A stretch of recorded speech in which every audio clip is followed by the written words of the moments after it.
দুপুর সকলকে। রোজকারের মতো আজকেরও একটা ভিডিও নিয়ে চলে আসলাম, রান্নার ভিডিও। কি আজকে দুপুরে করেছি চলো তোমাদের সাথে শেয়ার করি।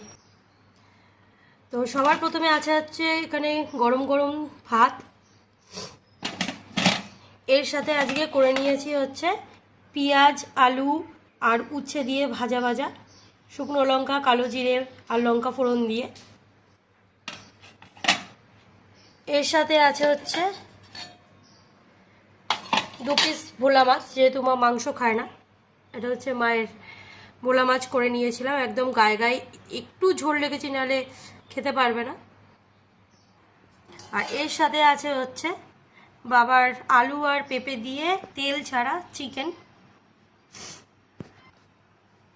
আর এটা হচ্ছে আলু দিয়ে আমার জন্য করে নিয়েছি অল্প, 1 কিলো মতো চিকেন নিয়ে এসেছিলাম, কিছুটা চিকেন ফ্রিজে ঢুকিয়েছি রেখে দিয়েছি, আর কিছুটা চিকেন করেছি, কালকে আবার রান্না করব চিকেনের। তো এই ছিল আজকে আমার দুপুরের লাঞ্চ মেনু।